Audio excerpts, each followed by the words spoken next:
And this point on division, which is a trademark of all theistic religions, brings us to our second failure of awareness, the false assumption of separation through the rejection of the symbiotic relationship of life.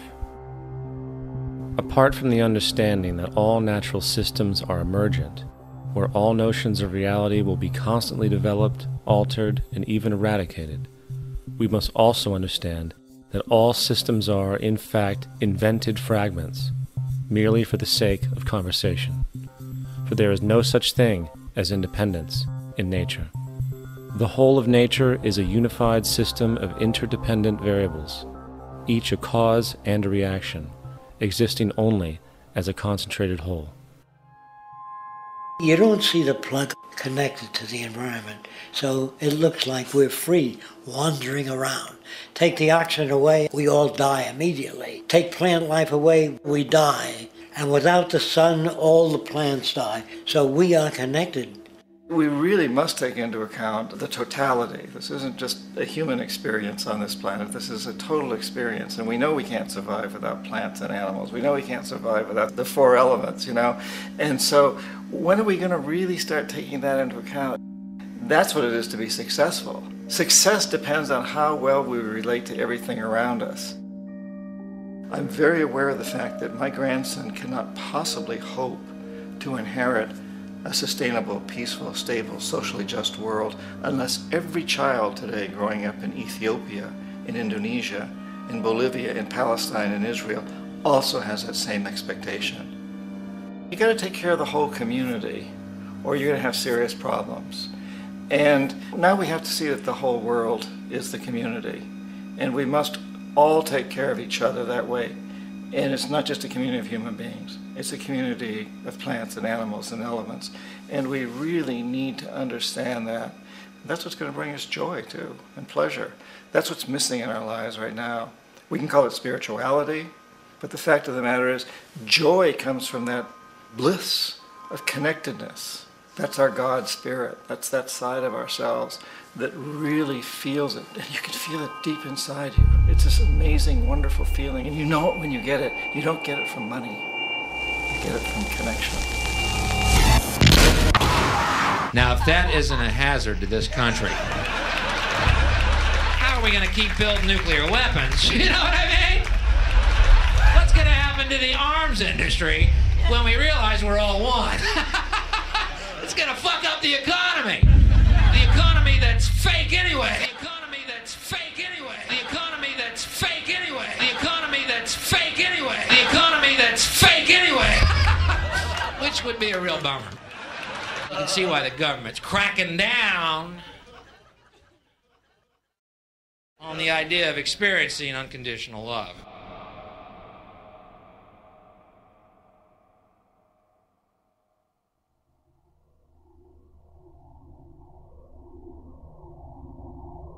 Once we understand that the integrity of our personal existences are completely dependent on the integrity of everything else in our world, we have truly understood the meaning of unconditional love. For love is extensionality, and seeing everything as you and you as everything can have no conditionalities. For, in fact, we are all everything at once.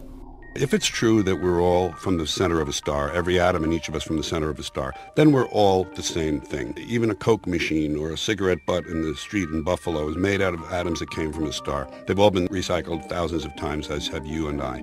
And therefore, it's only me out there. So what is there to be afraid of? What is there that needs solace seeking? Nothing. There's nothing to be afraid of because it's all us.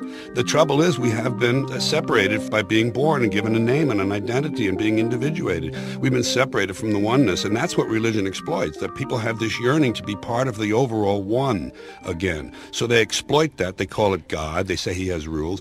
And I think it's cruel. I think you can do it absent religion.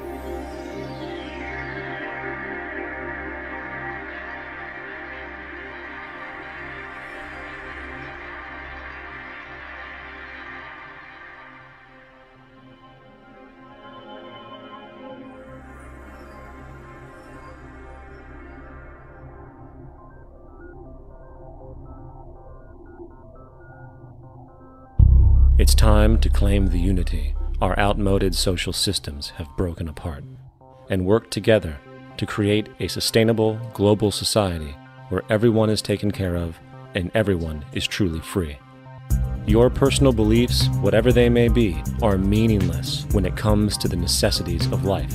Every human being is born naked, needing warmth, food, water, shelter. Everything else is auxiliary. Therefore, the most important issue at hand is the intelligent management of the Earth's resources. This can never be accomplished in a monetary system, for the pursuit of profit is the pursuit of self-interest, and therefore imbalance is inherent. Simultaneously, politicians are useless, for our true problems in life are technical, not political. Furthermore, ideologies that separate humanity, such as religion, need strong reflection in the community in regard to its value, purpose, and social relevancy. Hopefully, through time, religion will lose its materialism and basis in superstition and move into the useful field of philosophy. The fact is, society today is backwards, with politicians constantly talking about protection and security rather than creation, unity, and progress. The U.S. alone now spends about $500 billion annually on defense. That is enough to send every high school senior in America to a four-year college. In the 1940s, the Manhattan Project produced the first true weapon of mass destruction. This program employed 130,000 people at an extreme financial cost. Imagine what our life would be like today if that group of scientists, instead of working on a way of killing people, worked on a way to create a self-sustaining, abundant world. Life today would be very, very different if that was their goal. Instead of weapons of mass destruction, it is time to unleash something much more powerful. Weapons of mass creation. Our true divinity is in our ability to create, and armed with the understanding of the symbiotic connections of life, while being guided by the emergent nature of reality, there is nothing we cannot do or accomplish.